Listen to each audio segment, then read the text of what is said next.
I'd like to ask Ms. Pierce to lead us in the Pledge of Allegiance. Ready, begin.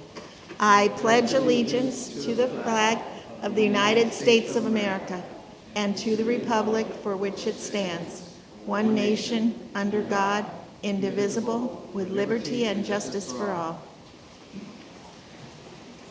Land acknowledgement, Mr. Alvarez.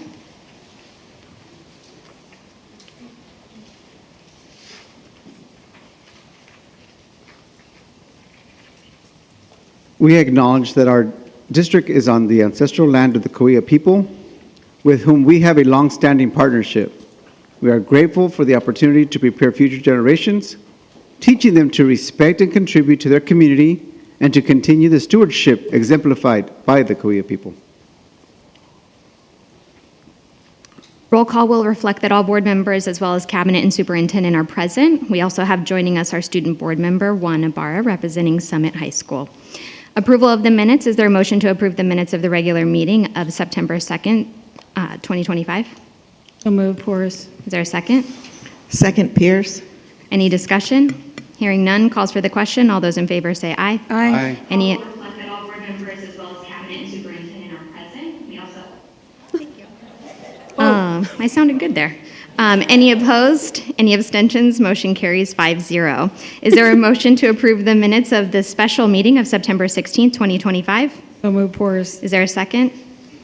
Second, Alvarez. Any discussion? Hearing none, calls for the question. All those in favor say aye. Aye. Any opposed? Any abstentions? Motion carries 5-0. Board meeting agenda, Dr. Mavomar? There are none this evening. Thank you. Approval of the agenda. Is there a motion to approve the agenda of the regular meeting of September 16th, 2025? Is there a second? Second, Pierce. Any discussion? Hearing none, calls for the question. Preferential vote? Preferential. Aye. Thank you. All those in favor say aye. Aye. Any opposed? Any abstentions? Motion carries 5-0 with one preferential vote. Community staff and student recognition, Dr. Mavomar? Yes, I'd like to invite our Public Information Officer, Tamara Watkins, to the podium. Good evening, board members, cabinet colleagues, and honored guests tonight. I am very excited to be here to help recognize DSUSD's excellence. So before we jump in, though, just a quick reminder, after you receive your award, please return to your seat so that we can hear the board's comments about your recognition. And then when we wrap up, we'll meet in the lobby for a quick photo op. But now onto the best part, Dr. Dan Borgen, Mr. Exemplary himself. Sorry, it just kind of stuck.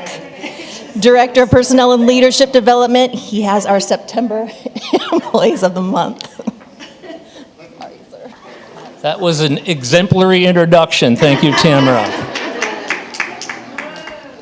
It is my honor to continue what we started last year by recognizing Employees of the Month. This month, we're recognizing 3 fantastic Desert Sands Unified School District employees.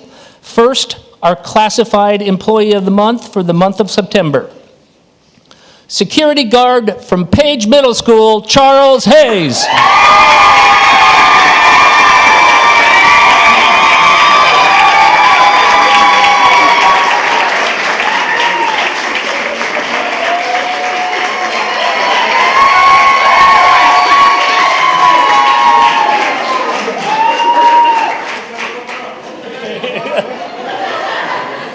You can tell that he knew this was coming. He dressed up for the occasion. Stay here, buddy. It's our new shirts. Yes, awesome. So here's about Mr. Hayes. Mr. Hayes is the security agent at Page Middle School. He has a work ethic that you just do not see anymore. This man is constantly moving and working. He never slows down. He is always asking how he can help or what he can do. He does everything with a positive attitude, grace, and he has the best sense of humor. If there's laughter, there is Hayes somewhere around.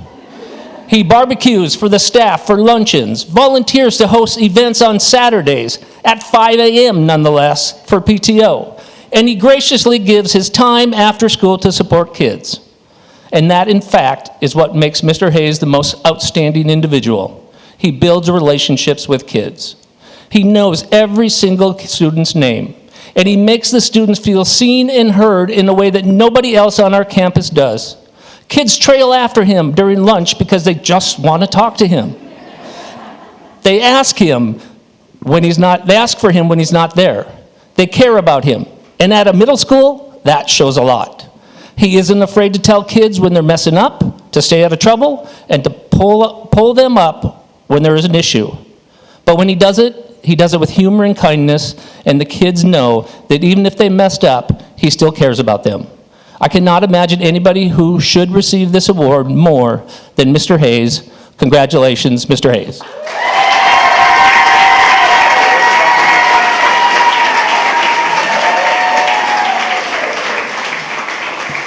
Certificated Employee of the Month for September. Instructional Coach, La Quinta Middle School, Meredith Zengler.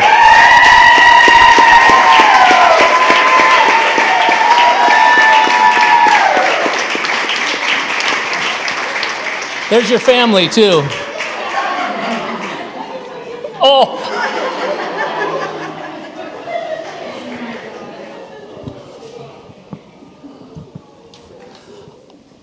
I'll start reading about Meredith.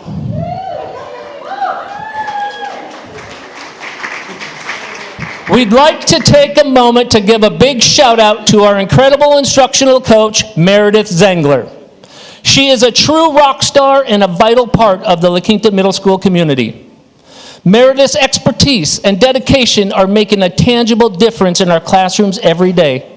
She provides critical support for the successful implementation of key initiatives, from building thinking classrooms and avid instructional strategies and systems to our PLC process and classroom management and engagement techniques.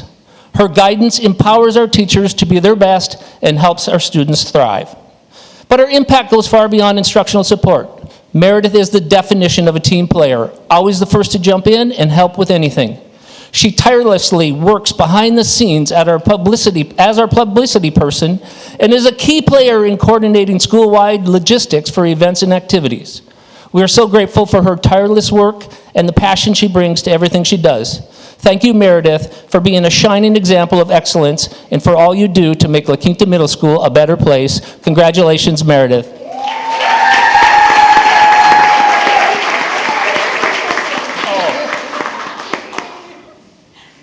And last but not least, our Management Employee of the Month for the month of September, Assistant Principal, Desert Ridge Academy, Meredith Greenwood.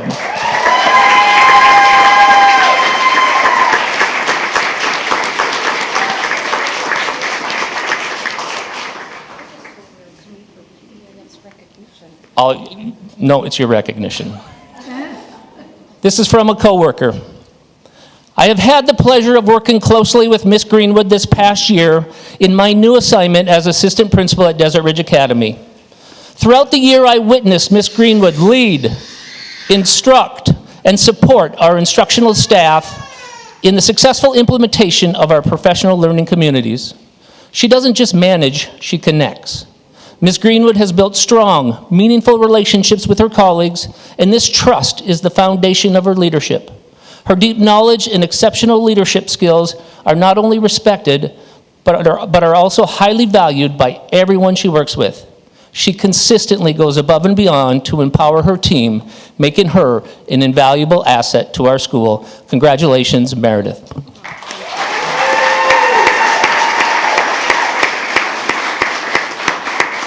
Thank you.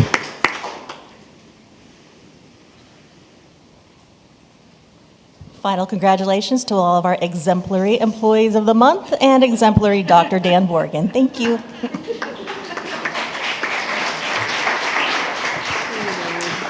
Introduction of newer recently promoted employees, Dr. Hyde. All right, thank you, Dr. Watson. Good evening, everyone. I'm very honored to introduce the next three new management appointees, and let's start off with Janelle Dunville, our new prevention and intervention psychologist.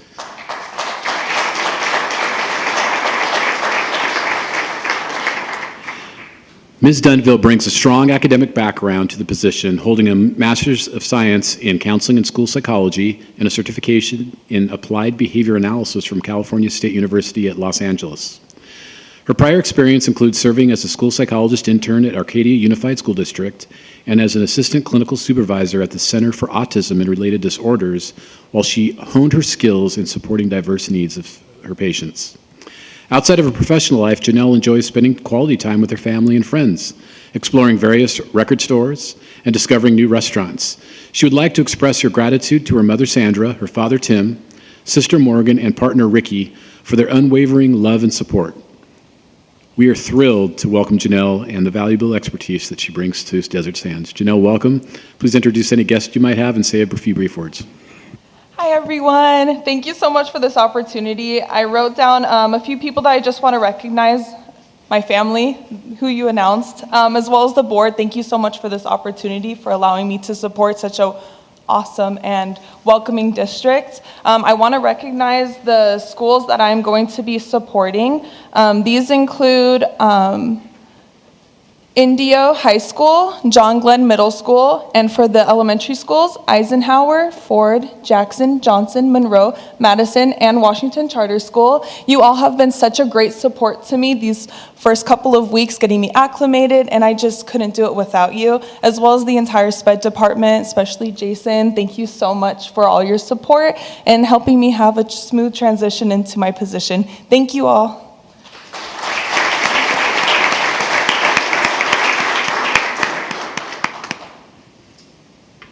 Okay, next I'm honored to introduce Corel Montesinos Wilson, school psychologist.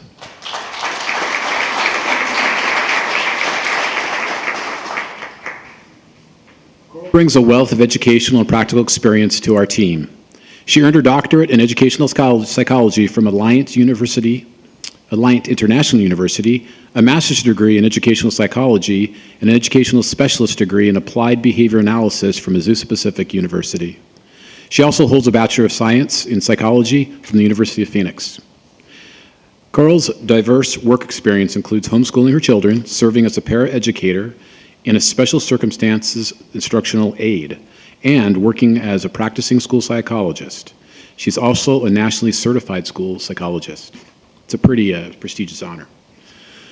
Originally from the island of America Samoa, Coral enjoyed living the life of an islander. In her free time, she loves outings and adventures with her 5 children, Davina, Jeremy, Joseph, Isaac, and Ellie, and her 4 grandchildren, Mila, Ellie, Lena, and Liani. She also enjoys road trips, traveling, watching movies, listening to music, reading, and running. Coral would like to acknowledge her husband, Kyle, her wonderful children and grandchildren. We are very excited to have you join our team, Coral. Please introduce yourself, any guests that you may have, and say a few brief words. Thank you for this honor. I am very humbled to be a part of Desert Sand Unified School District. I do thank the board members and the cabinet for believing in me. I do thank Jason for believing in me and giving me an opportunity to be a part of this community. And I do thank one of the psychologists that particularly personally helped me get acclimated to the school sites that I'm serving right now. I am serving Ford Elementary as well as Reagan Elementary. I do also thank the employees for welcoming me and providing just the wealth of information in my transition with this district. So I just want to say that I'm humbled and I'm thankful for this opportunity. So thank you, everybody.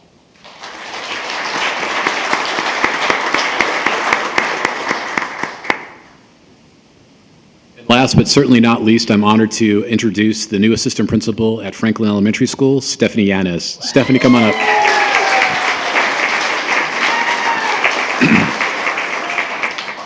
Stephanie is a dedicated member of the Desert Sands Unified family, having served our district for the past 15 years.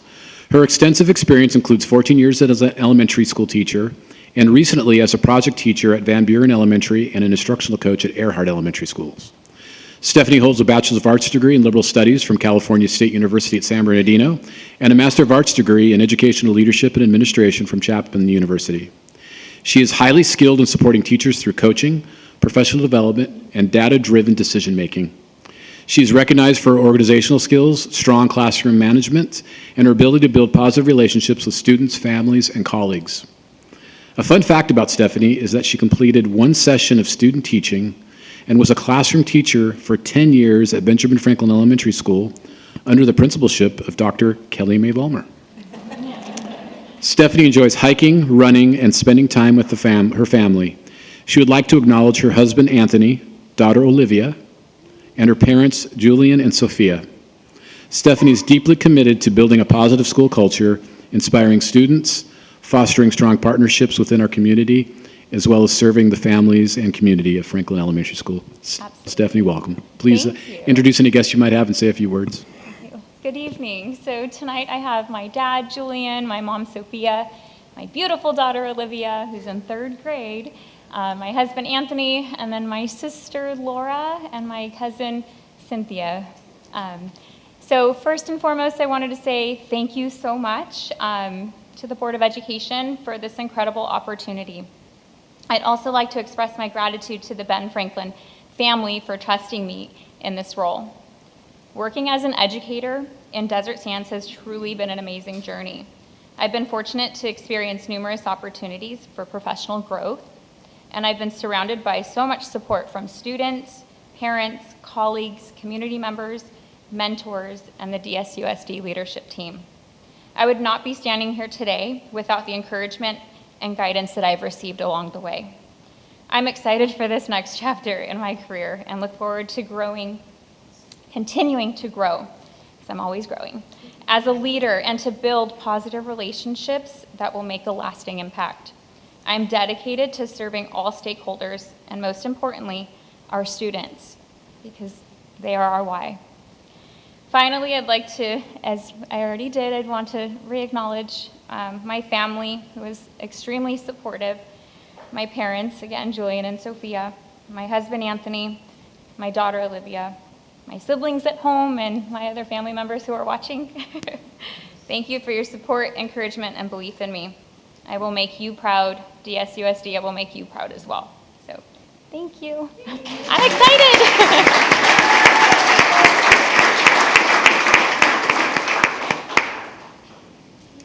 Superintendent comments, Mr. Ibarra.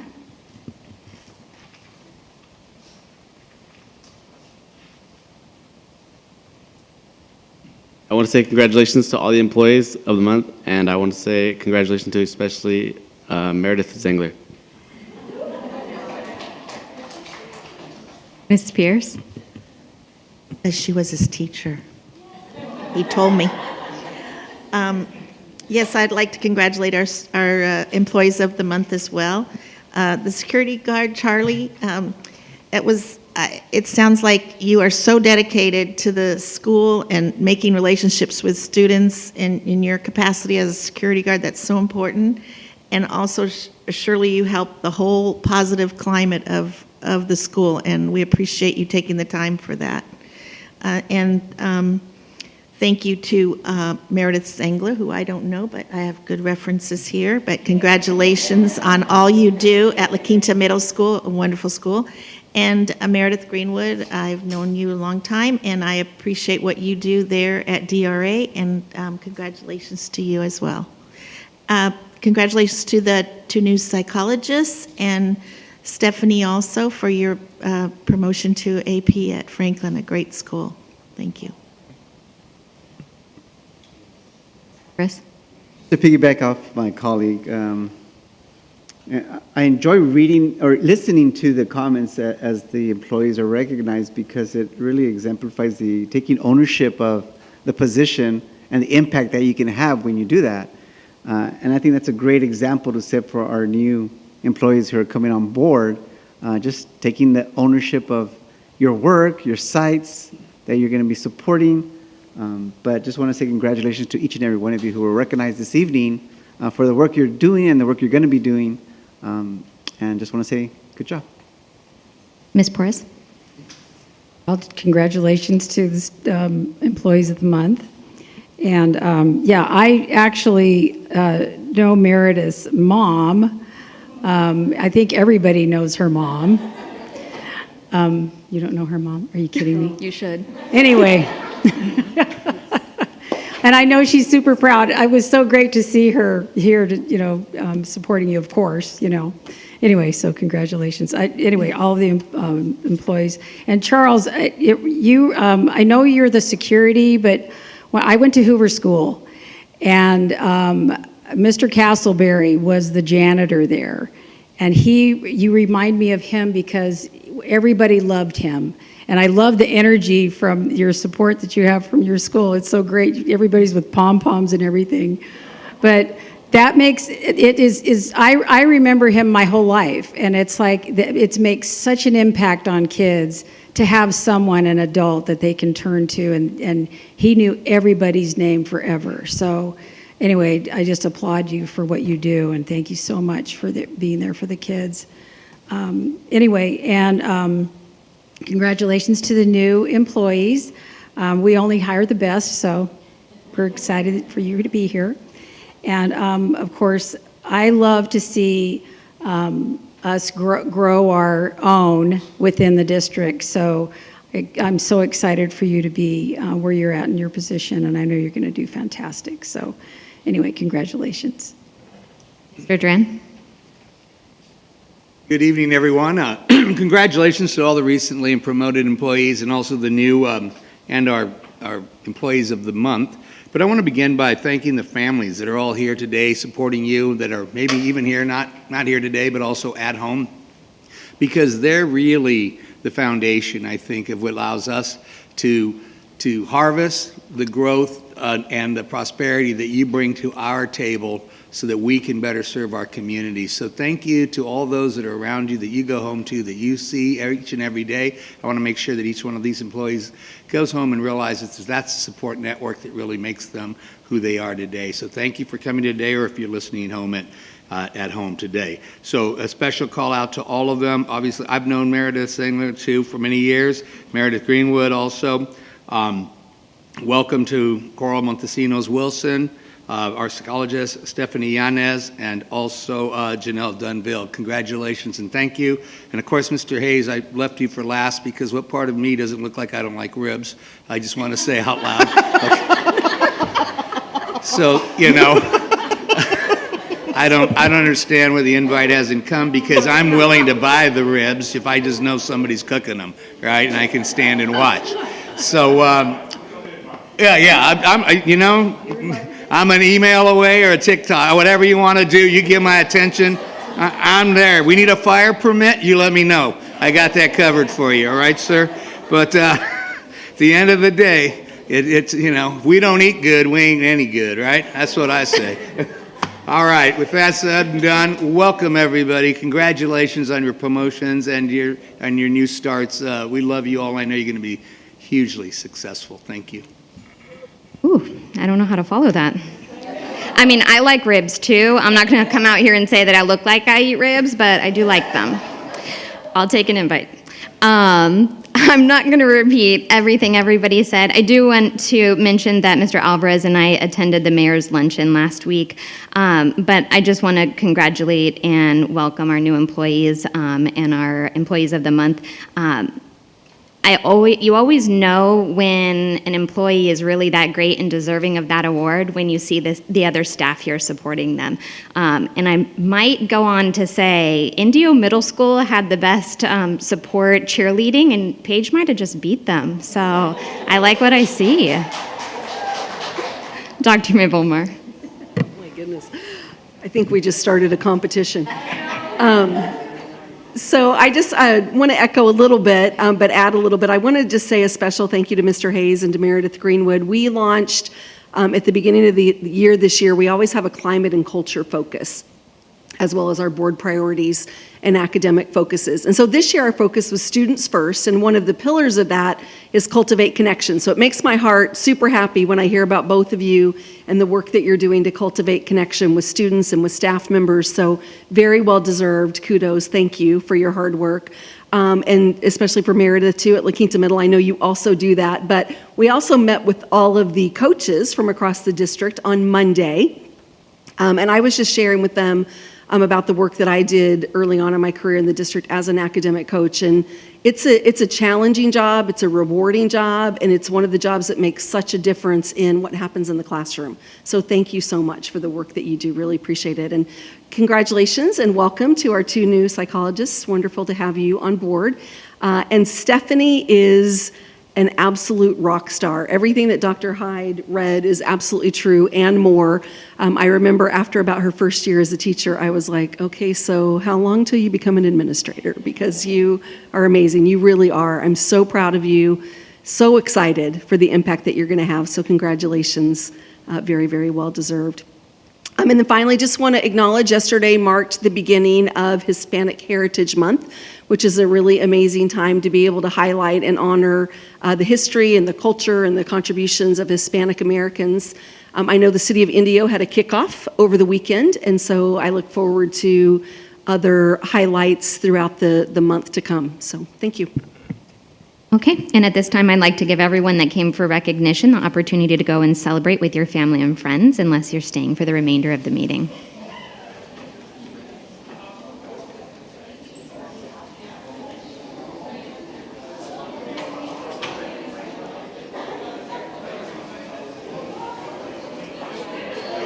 only thing about these mints is they're so big that I have to break them in half, and they're so loud when you bite them. You have to break them. Can I borrow that? Wait, the meeting's next time you do them out, just do it right there. When you do the public hearing. There you go, yeah.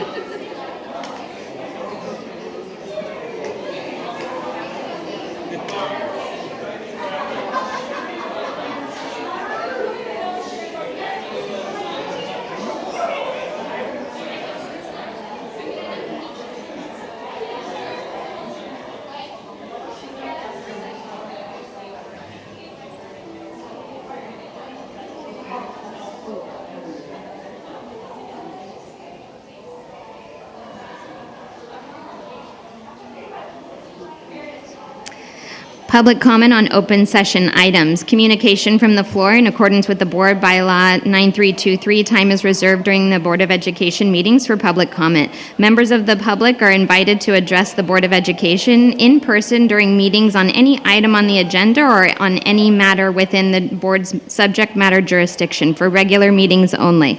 Each speaker is allowed up to 3 minutes with a total of 20 minutes allotted per item, and including non-agenda items. Speakers are not permitted to cede or donate their time to others. The board president, with the concurrence of the board, may extend this time as needed in accordance with the board bylaw 9323.2 and the Brown Act. The board may not discuss or take action on any item that is not listed on the posted agenda.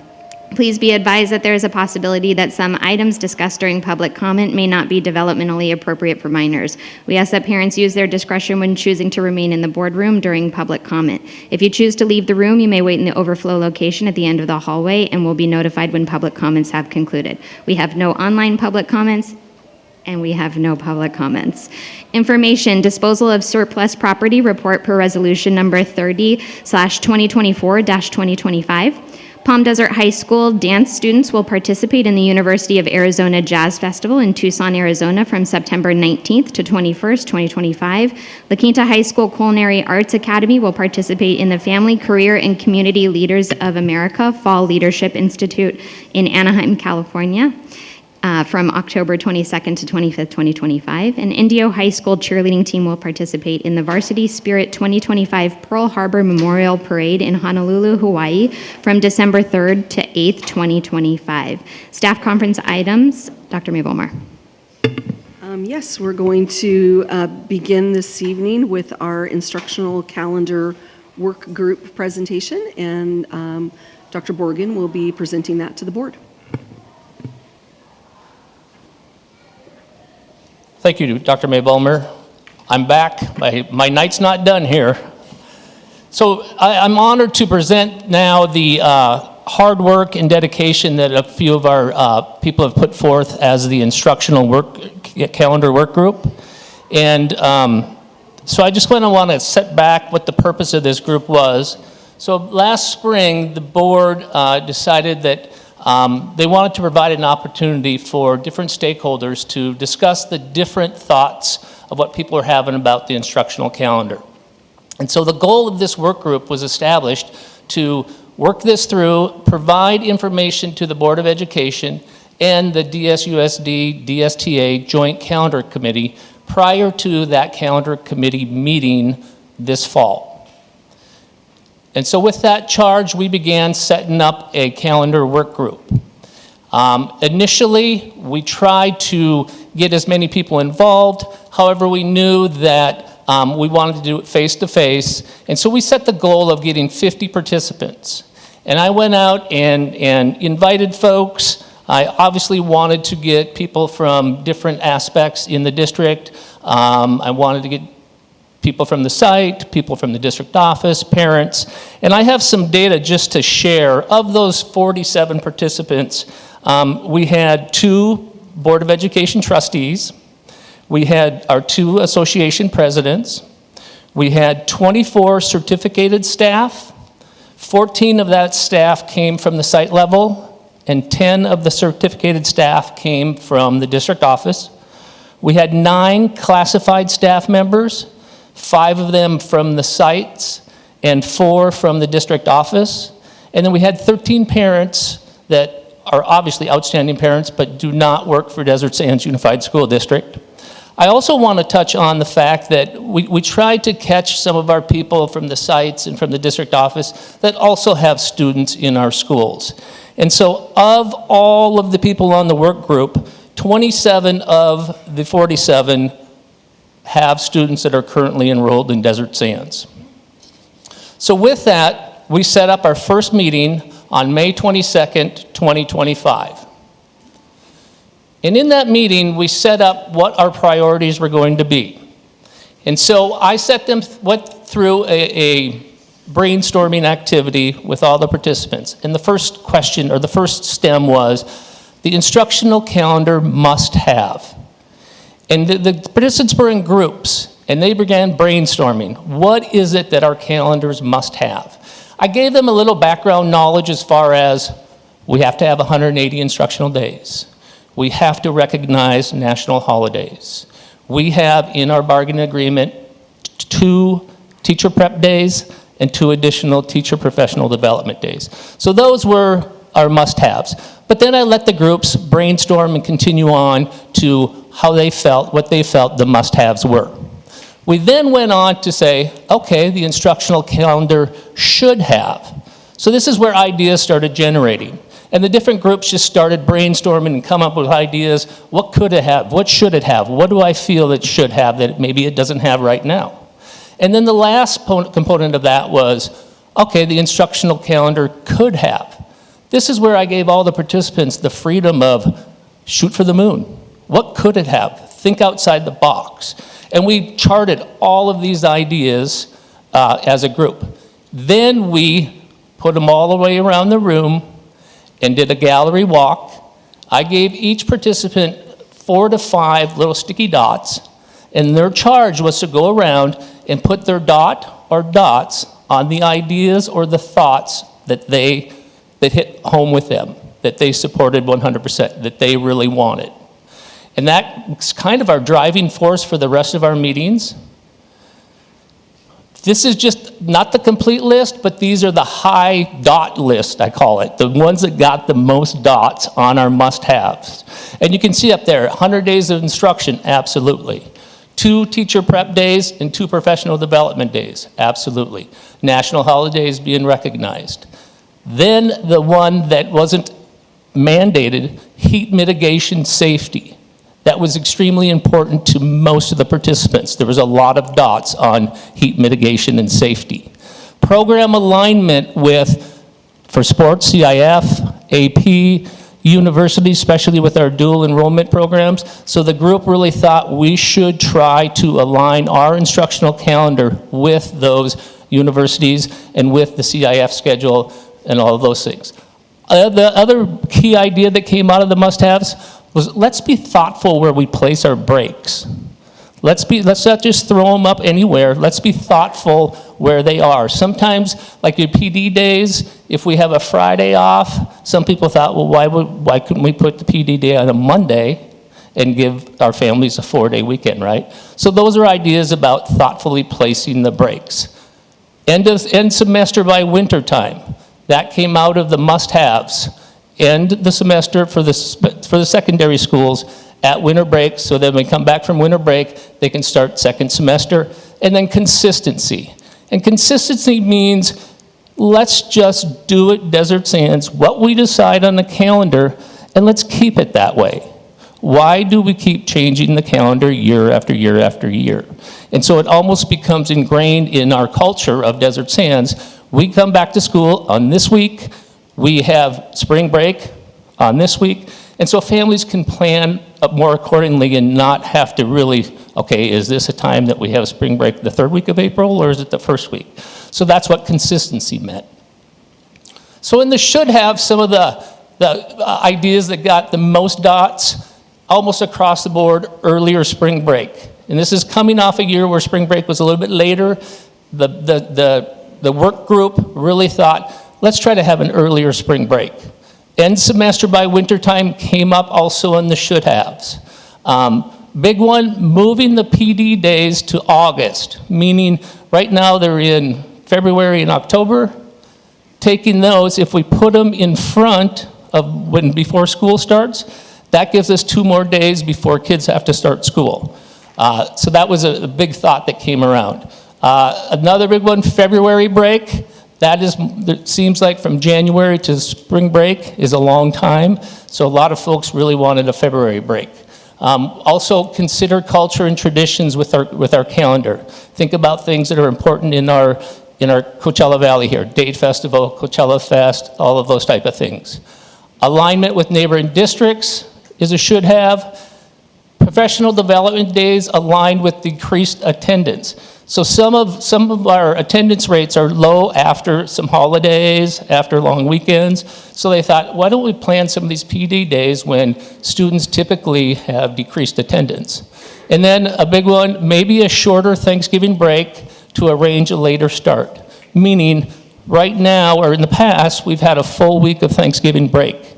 If we peel off a couple of those days and put them in front of school, then that would also then push back the start of school, right? So that was that idea. So then we went to the could-haves. And the big one in the could-haves, someone brought it up, why don't we stagger start? Meaning secondary, start earlier in the school year, elementary, start later. That one got many dots. Another idea, and your handout has a typo in it. This idea was start September 2nd and end a week later. I apologize that what printed was September 9th. The next one on could-haves, again, that 3-day Thanksgiving break. This person wanted, or these people wanted to move those 2 days to February. Again, January to April seems like a long time. More minimum days. Why don't we just throw in more minimum days? Aligning with neighborhood districts, more collaboration, professional development, and professional learning community days, and why not a two-week spring break? So these were all ideas that were taken into consideration. This whole process we went through was our first day. We ended that day with just an open question. Who else do we need here? Who are we missing? What information do you need? And I just started writing down what everyone wanted. We need someone from transportation. We need more classified. We need someone to really kind of talk to us about the heat mitigation days. We need this, we need that. And so I gathered all of that in preparation for that second meeting. And during that second meeting, we heard from everybody. We reviewed our could-haves, should-haves, must-haves.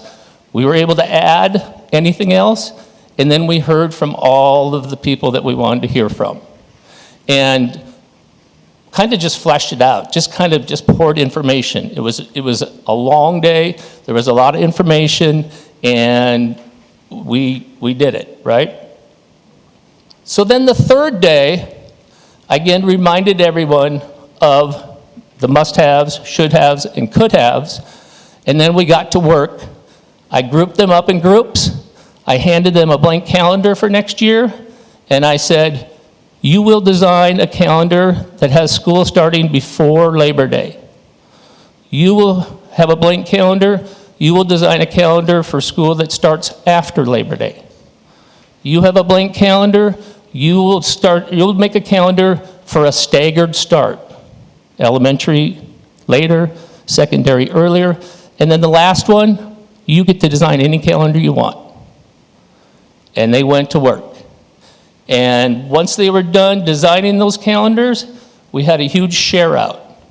And the share out really, well, as I walked around and saw the process, I could really hear people's wheels turning.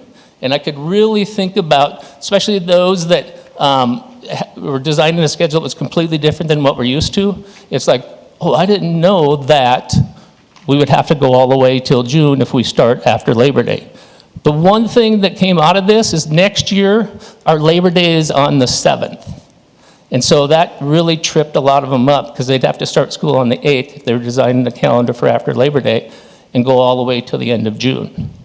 So we went through that whole process. We walked around. We asked questions of each of them. We put Post-it notes on. Did you think about this? Did you think about that? I then switched up the groups. And I said, now you will design a different calendar. If you were before Labor Day, you may have got anything that you want. If you were after Labor Day, maybe you were designing a calendar for before Labor Day. And we went through that process again. And at the end of the day, we shared out, we saw what it was like to build a calendar, kind of the specifics about school calendars with PD days, breaks, and things like that. I then gave that work group a survey, and the survey was simply, after considering everything that we've talked about, which type of calendar do you believe is best for all Desert Sands Unified School District students? And the choices were start school the 3rd week of August, start school the last week of August, start school the 1st week in September, start school after Labor Day, no matter where it lands, or stagger the school start, elementary and secondary separately. And as you can see, of the work group that took the survey, the blue start the 3rd week of August seemed like the number one choice. Second, start the last week of August, and then first week of September, and after Labor Day, kind of tied.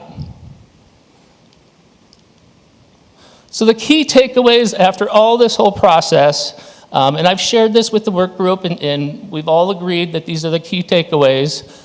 Consistency, absolutely. Consistent calendar year to year.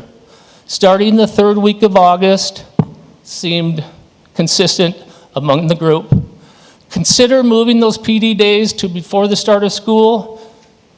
Really was heavy. Almost every calendar that came out of that last session had at least one of those PD days, if not two, moved in front of the start of school. Earlier spring break seemed like consensus on that. End first semester before winter break, I saw many people having that importance. Even if they were starting the 3rd and 4th week of August, people were still putting that break at before winter break. And those ones that start later obviously lowers that instructional days before the semester. And then lastly, our key responsibility, share our work with the joint calendar committee. And I'm set to do that, share all this information. I have all the charts. I have all the thoughts from the work group. And lastly, I just want to thank the calendar work group. We had 4 meetings. They weren't necessarily the best timing. People had to get off work and things like that. I certainly appreciate everyone that participated.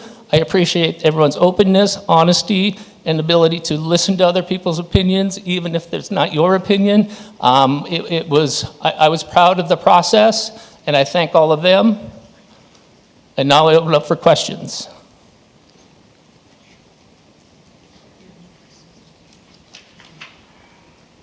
Well, I appreciate the report and all your breakdown. I guess it must have been hard for the people because you invited 47 and each time not quite everybody could show up, but I like the way you added different entities, throughout it to get more input. I think it was done really well. I can imagine being handed that blank thing and saying, here, do this kind of calendar, that kind of calendar, but it seems like a fair process, and I appreciate all the information. Thank you.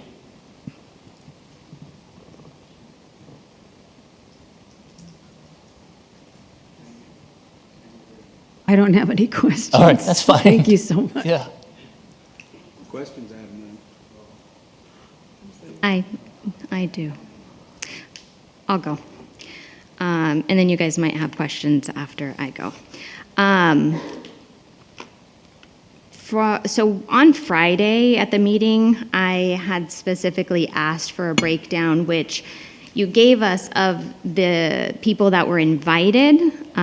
First, you say 47, but the numbers that you gave us added up to 50. How many actually showed up? And I specifically asked, and hypothetically, someone has a problem with a question that I ask, and I said, I want to know how many non-staff parents were there, not because I don't appreciate or value what our staff members that our parents bring, but it's a different opinion. And I want to say at the first meeting, we were separated into different groups. There was a table that randomly was a director, an assistant superintendent, and a president of one of the unions. So if a staff member that's a parent comes and sits at that table, they're going to be a little bit more reserved and filtered with their opinions given who they're sitting with. And that's why I want to know exactly how many non-staff member parents were present. Do you have that number? So I have the number of parents that were at each meeting, but I didn't break it up by staff or non-staff. I had that in the general, but I guess I misunderstood your question. I didn't know you wanted that breakup by every meeting, but I can get it to you for sure. So, pretty certain, because I have a very good memory. The first meeting, there were 4 non-staff member parents that were there. So, my first issue with this is, and this is in no blaming you, because I know you had a job and you were given direction, and I think you did a good job with what you were given. But when you have 33 people and 4 of them are non-staff members, I specifically asked for this committee to be a collaborative approach, including, as you said in the beginning, all stake members. And 4 parents doesn't really cover that. I do know, I'm fairly certain, that the biggest issue was when the meetings were held. As a working parent, there was even one meeting I had to reschedule a complete afternoon in order to be there. And I'm lucky that I have that ability to do that. Not everybody has that. So we didn't break down the barriers in order to appreciate and have them present, is my first issue. What else do I have here? On Friday, a staff member had raised her hand and said, ending prior to winter break, I don't feel was a priority. And I felt like she was dismissed a little bit because I also don't feel like it was a priority in the meetings. I think that it was in like the second tier, which it's listed in both of those, the must-haves and the could-haves. So the only people that felt like ending the semester prior to winter break was anybody that was associated with high school. So I didn't hear a single middle school staff member, a parent, or an elementary staff member say that that was a must-have. Let's see here. I bring all this up because I feel it is my obligation, and Ms. Porras was on this committee as well, for us to report back to our colleagues, to our board members, because we don't know what's going on at all of these committees. And if I just go off of a report, as Ms. Pierce says, it looks like it was collaborative. It looks like that we did everything right, and I feel like we should have and could have done a lot better here. I suggested multiple times to have evening meetings, and that's how we could have broken down a barrier to include more parents. Or if we knew that parents weren't able to come, invite more parents. I mean, there were ways, and we didn't address that. Not a single staff member that stressed the importance of ending prior to winter break ever mentioned the significant change that's occurred since the previous board approved the calendar changes, which is the requirement by the state for the high schools to start later. So the students don't get out until 3:30 in the afternoon. If they're involved in sports, if they have a job, when do we expect them to be ready for tests? When do we expect them to be able to study? We have to factor that into our calendars.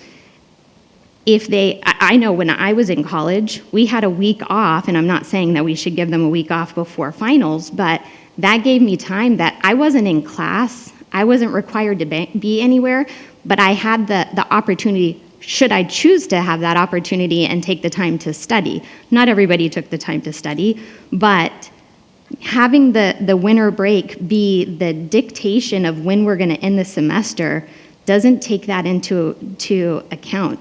I was talking to a parent just this week, and there was a football game that the kids, it was an away game, the bus didn't even get back until 11:30 at night. When are they gonna study? And we definitely support sports. We see them here all the time, and we're grateful for our students that are in sports and academics doing well.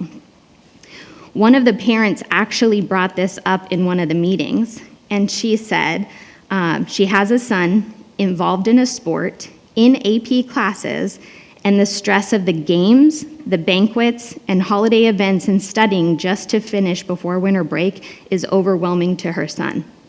And nobody elaborated on that.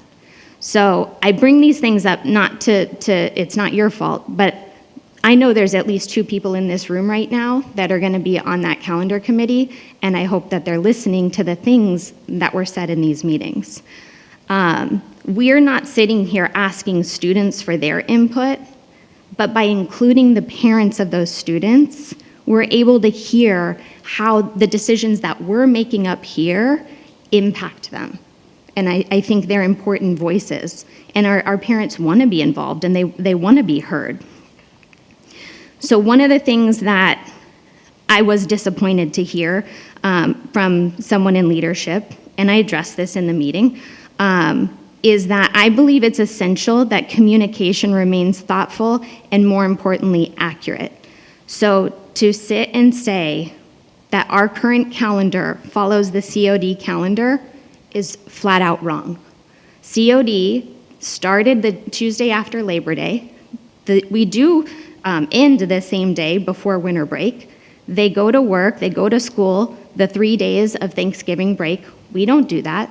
Their spring break, or their spring semester starts back, I looked this afternoon, on January 26th, and they get out in May. They have different requirements than we have, so we can't continue to say we follow COD's calendar, because we don't. If we're gonna follow it, then we follow it exactly, and we literally can't.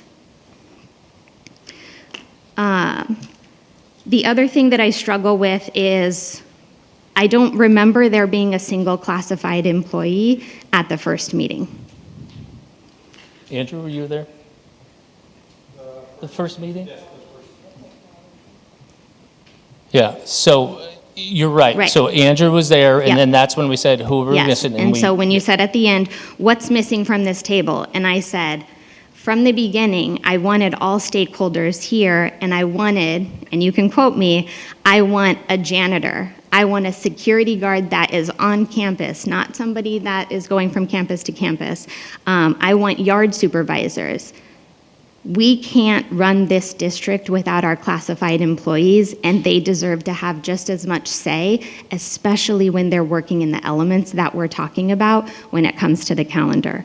So I was disappointed that they weren't there in the first meeting, which brings me to the must-haves, the could-haves, and the may-haves. Classified didn't have a say-so in those. They came to the second meeting, and they were very opinionated, and rightfully so, and I appreciate everything that they said, but nothing that they said has been included in this presentation. So I want to bring up a couple of valid points that I think the board needs to know. And I think one of them will mean a lot to Ms. Pierce with her being involved in Fide Food Bank. The janitor said significantly larger amounts of excess trash are having to be thrown away in August because the kids are too hot to eat the food. It's wasteful, but we have to factor these things that they're saying into the decision-making process. The yard supervisors and a security guard that was here tonight reported that the high levels of noise for extended periods of time was hard on them. And so it's important that our staff members, our yard supervisors that are sitting in multi-purpose rooms during heat mitigation days, I've been in one, I wouldn't want to do it. It's so loud, and you can't tell the kids to just be quiet. They're kids, and they have energy, and they can't have recess, and they have to have recess and PE and lunch all in one room, and I would say the majority of our NPRs are tile. It's loud, and they said that they would leave work with headaches and migraines because the day after day after day of being in the multi-purpose room. They said it would be easier on them if those days were spread out, and so there were some in the end of August if we started later, and then some in June, rather than the consecutive days through August and the beginning of September. And then last is, especially for the board, my frustration with misinformation that was provided to the committee. And it wasn't information that you put together, it was information that was given to us. It was inaccurate and misleading data regarding the heat mitigation.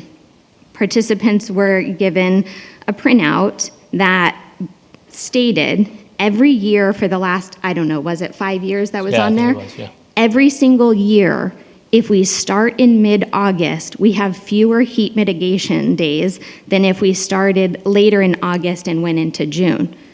It wasn't true. It wasn't accurate. We were given that information 2 different meetings, and we were never given corrected information. So we didn't understand. I didn't understand that they were just looking at the first 2 weeks of school of each of those calendars and the last 2 weeks of school of each of those calendars.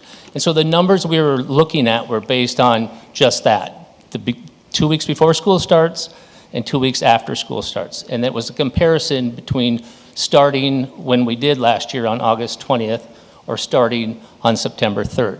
Since then, I've gone to our data department and I got a different sheet, a different data set that I think better explains what we're looking for. I had them pull the first 6 weeks of school starting last year on August 20th as versus starting if we would have started on September 3rd. So I have that data and I'll share that for sure in a Friday letter so you can see that. I think for me, it's better on my mind to see it that way because I see the actual days. Right. So I apologize for that misinformation, but I have I have the clean stuff. But that misinformation is what the 22 people answered this survey with, of which calendar they would like. So they're thinking if we start in the middle of August, we're going to have fewer heat mitigation days, and that wasn't the case. On any year, if you started earlier in August, you had more heat mitigation days when you actually add up all the days versus if you go a little bit later in June. So if you recall, when that came to my attention, I clarified with the group, it's the 2 weeks. But I don't think the group got it.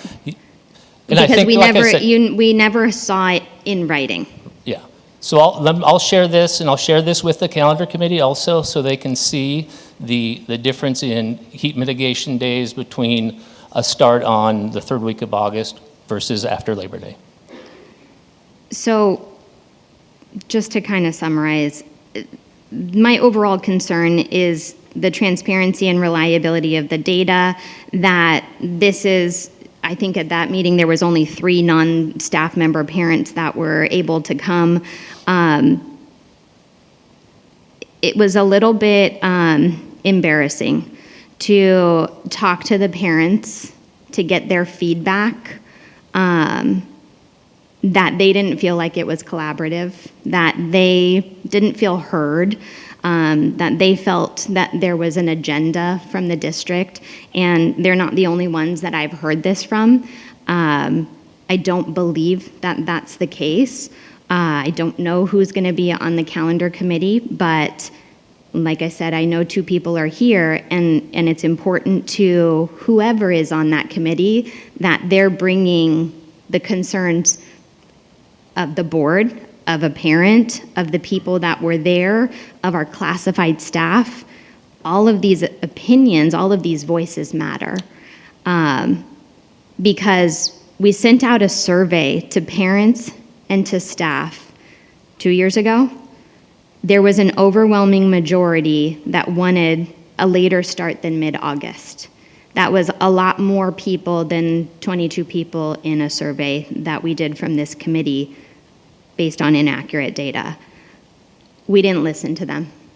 We're still starting the 3rd week of August, and we're barely including those parents in this conversation. As a parent, I worry about my kids. I worry that my voice isn't heard. And so me having the voice that I have, and you guys know I'm opinionated, to be just a parent, and nobody is just a parent, but to not feel that your voice is heard or feel like maybe your time was wasted because the people in the room weren't listening to them or not taking their opinions seriously. I will say safety and the heat mitigation was, I feel, the #1 priority of every single group. That was the top of the list on every single sheet that people wrote. So I want to make sure that the calendar committee really factors that in as the top priority. I will say for the board, I think it was very consistent that everybody there thought that having at least one of those prep days prior to the first day of school was a good idea, that the staff members felt that doing them later, they should have already received that information. Spring break, consistently, every single group, every single person there said, it's too late. It's way too late this year. We don't align with either of the other districts. It's sad for our staff members that have kids that are in their district or spouses that are in that district that they don't have any portion of their spring break shared. And it was consistent that that should be the beginning of April, consistently. And I've said it to you, and I've explained my reason, my definition of consistency. I am on the Facebook groups that the parents are on, and I can see every single summer parents saying, when does school start? What's the first day of school? It's not on the school website. They're not always going to the district website because they never know what day is the first day of school. I know when I went to Desert Sands from first grade through high school, we started the Tuesday after Labor Day. What day is that? I don't know, but it's the Tuesday after Labor Day.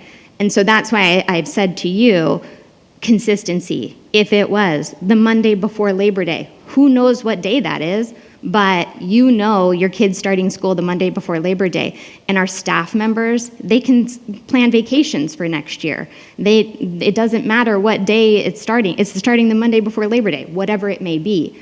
But consistently doing it the same time, so nobody has to ask. Nobody has to go on a website to try and figure out what's the first day of school. Consistency. Anything?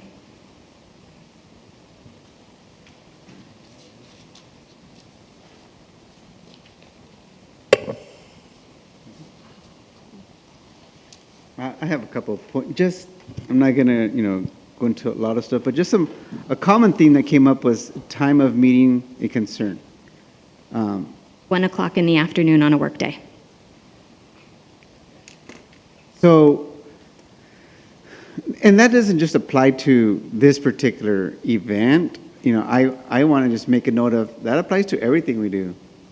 So, you know, we can say we want stakeholder engagement, we can call it whatever we want to call it, but if you're only going to have meetings during the day when everyone's at work, then you're going to get whoever can go there.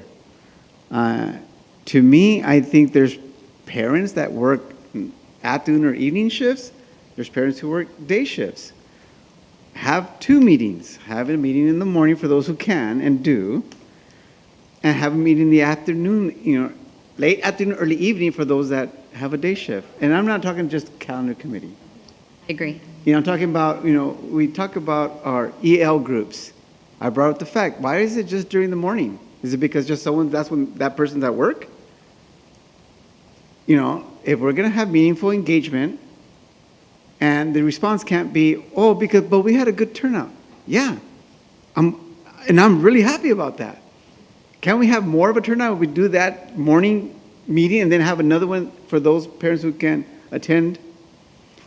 I wouldn't mind attending some of them too. I can't. I'm at work. So anyways, just a key point that, guys, I mean, I don't think it takes a lot to note that if we really want to make it accessible, make the meetings at times where those we're trying to attract are able to come. And that's just a blanket statement, not necessarily for this particular event. If we're going to be sharing things about the calendar that are interesting or thoughtful for us, from a professional perspective, I would share that I don't like a long spring break as a elementary principal right before testing. I'm just throwing that plug in.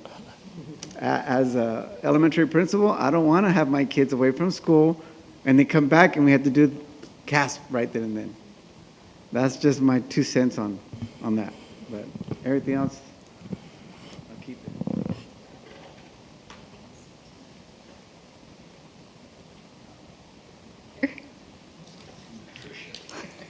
Thank you, Dr. Morgan. Thank you.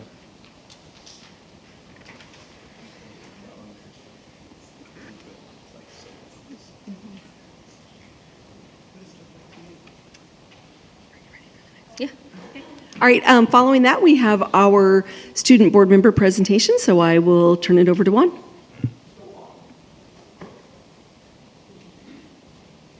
Good evening, board members. The 2025-2026 school year has just started for us, and we're looking forward to another great year. The staff maintains its belief that positive student-teacher relationships are a strong factor in the student's academic success, which in my case is correct. We will have some staffing changes coming this way our year due to professional opportunities and retirements. The staff is sad to see Dr. Amir's leave. He helped lead our school to an amazing graduation rate last year and nurtured the students' first philosophy of Summit High School. Mr. Fisher, our independent studies teacher, retired last year, and we wish them all well. We are continuing offering our college courses such as College 1 and Counseling 101, Psychology and Child Development Education, as well as the vocational courses of welding and cosmetology. These courses are all through College of the Desert. Our Career Center works well to get all students and parents to complete their FAFSAs and attend college and career events throughout our valley.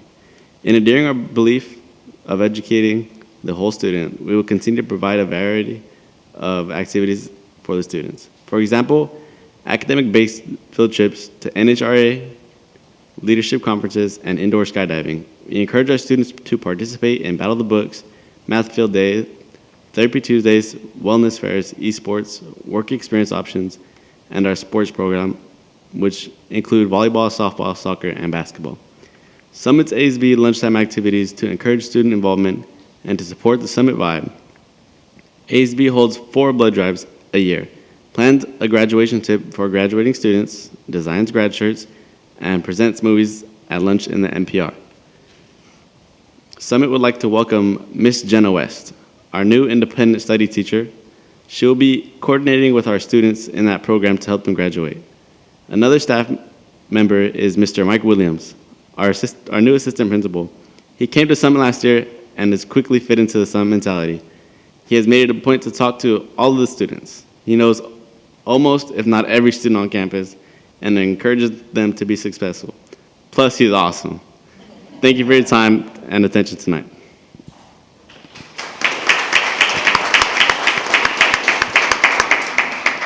Well, and thank you so much for that presentation. I know I speak on behalf of the whole board when I say thank you, not just for the presentation, but for your service as a student board member. Your voice is very important to us, and we appreciate the things that we get to learn from you, and certainly appreciate hearing about what's going on at Summit. So thank you so much for your time as a board member. We have a plaque for you.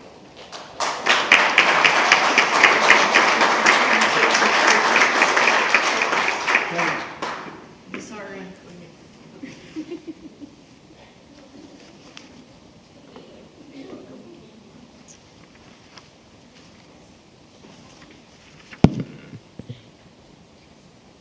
Okay, I just want to thank Juan for his couple of visits with us. I do want you to do me a favor. Are you listening? I want you to make sure that you tell Mr. Williams how much cooler I am than him, right? Not that he's listening. But no, seriously, I want to thank you for your time with us, and I know that you have to leave, so we're going to excuse you at this time.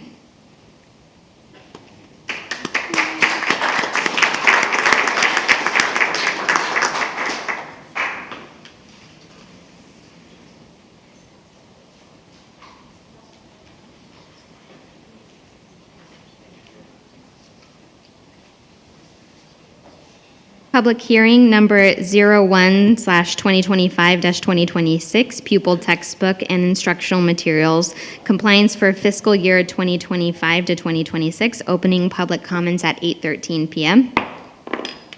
Is there anyone wishing to make a public comment?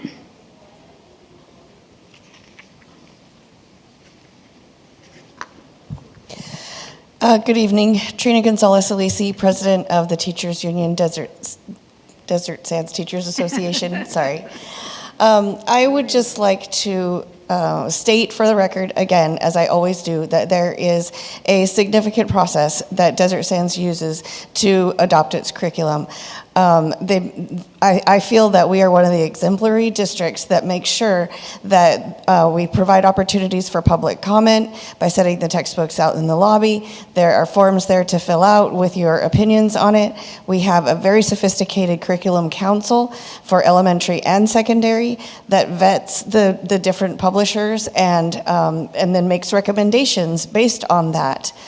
That process, I'm very proud of that process, and the reason that I wanted to say it again tonight is because of recent events that have happened in our country that are criticizing parts of our curriculum and making certain groups feel ostracized and marginalized.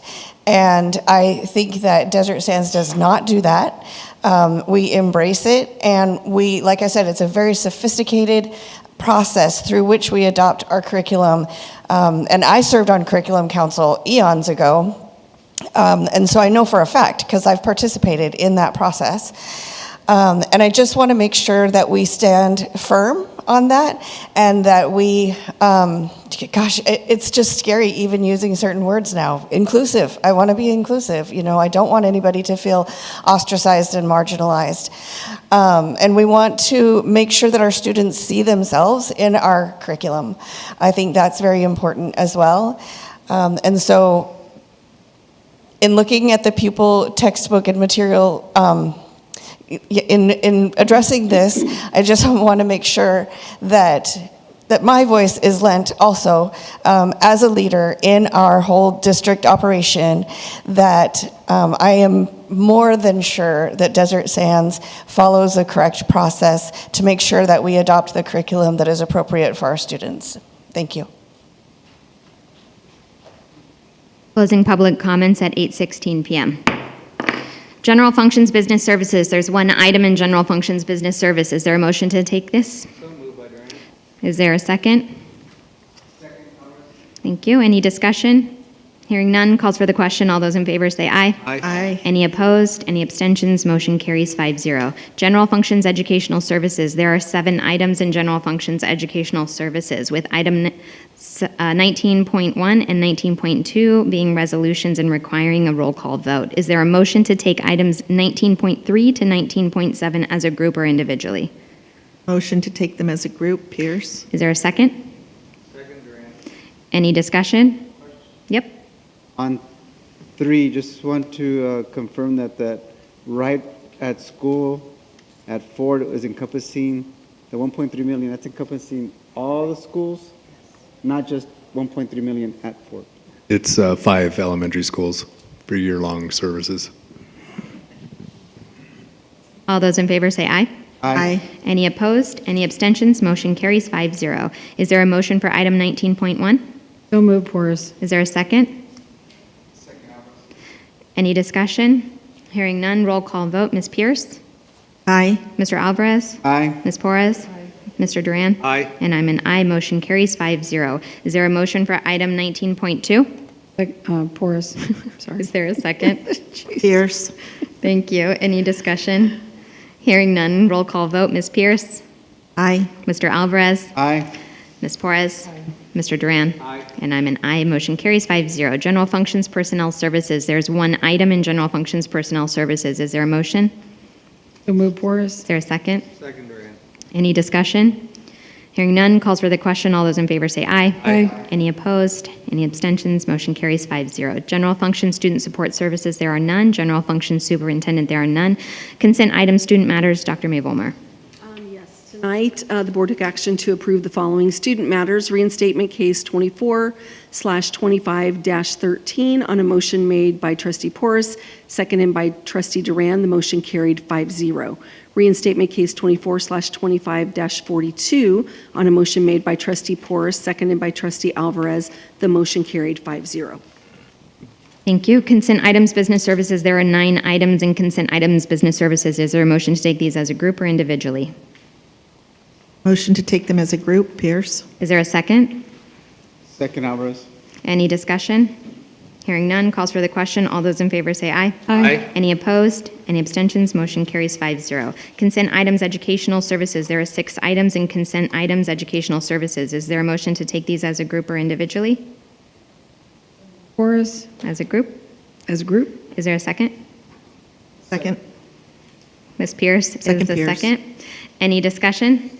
Hearing none, calls for the question. All those in favor say aye. Aye. Any opposed? Any abstentions? Motion carries 5-0. Consent items, Personnel Services, there are none. Consent items, Student Support Services, there are 10 items in Consent items, Student Support Services. Is there a motion to take these as a group or individually? As a group, Porras. Is there a second? Second, Duran. Any discussion? Hearing none, calls for the question. All those in favor say aye. Aye. Any opposed? Any abstentions? Motion carries 5-0. Consent items, Superintendent, there are none. Personnel action certificated. Dr. Hyde? There are no resignations, no retirements to announce today. Good day. Is there a motion? Motion, Porras. Is there a second? Second. Pierce. Any discussion? Hearing none, calls for the question. All those in favor say aye. Aye. Any opposed? Any abstentions? Motion carries 5-0. Personnel actions classified. Dr. Hyde? One of those unusual meetings where there's no retirements and classified either.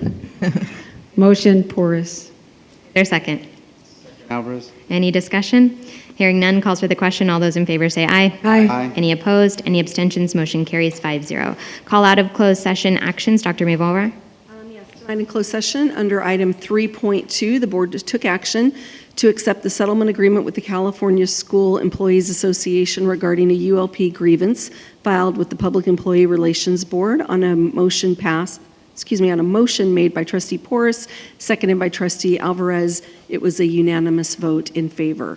Also tonight in closed session, under item 3.3, the board took action to approve the following individuals: certificated management recommendation, Gabriela Lamas, Principal of Early Childhood Education, and classified management recommendation, Paul Martinez, Director of Graphic Services, passed with a motion made by trustee Porras and seconded by trustee Duran with a unanimous vote. I also want to note that no appointment recommendation was made at this time for the assistant principal position at Indio High School. Thank you. Suggestions for future agenda items that receive at least 3 votes. Ms. Pierce? Have none. Mr. Alvarez? You know, something, our special ed classes, can we get some information on what are the caps for example, SDC, RSP, mild mod programs? Where do we stand? Do we have any classrooms currently over limits? Or just give some information on our SPED teachers and the caseload they're having. Forrest? I have none, thanks. Mr. Duran? I'm not sure I can word it properly, but I was looking, and I think we were at a conference, we didn't talk about it this past weekend, and I ran into people that I knew for a long time had a contract for counselors individually and aside from that. And I just wonder if we could take a look at how our counselors, and what I'm really looking at is how counselors that are on their own salary schedule versus our counselors that get teacher salary schedule plus 10 days, and how they rate against each other all the way to their retirement. Because the extra 10 days, I think, goes into a CalSTRS 2 or a supplemental account versus if it's on salary. And so it's a question I'm looking for the future for counseling. Because mental health and these issues, we need to attract the talent. We need to attract the best. I believe we have great counselors, and I want to continue to keep them motivated, along with our teachers and staff and everybody else that continue. But this is an area that has just been for years, and for years it was my experience that there was 10 days, but then some, 5 in the front, 5 in the back. How does it affect your taxes? Some people didn't get any. I mean, I remembered being a while back at a school when I was, and they, said, well, we're only going to give you 5 this year. Where the people that are actually on a salary schedule, they're on like 194 days, let's say. That's what it is. And then we're like on 184. And then there's places that are on 205 or whatever it is. But anyway, I'd just like to look at that variable there and see, how does it match up down the line so that we can continue to be the district that we are, which I believe is the best. Yeah. Absolutely, yeah. Kind of on that same relation, when you look at regular ed teachers, and I don't know if classified has little funds like that, but any time of extra duty time that teachers get, it's to share among staff members who gets to have the 1/7, who gets to have these extra times, because it adds up to some people having $25,000 in this deferred benefit account versus somebody with $150,000 in the deferred benefit in their retirement. And it's never equitable. Yes, people volunteer to do Battle of the Books or Math Field Day or coaching and all these extra duty things, but as far as on campuses in secondary schools where that 1/7 ends up being a big help to the school to cover that period of time, that they need somebody to cover that class, but it's also needs to be equitable too to others to have access to that, not just by the principal, maybe, I don't know, keeping the same person. Yeah, principals don't do that. Yeah, you got it.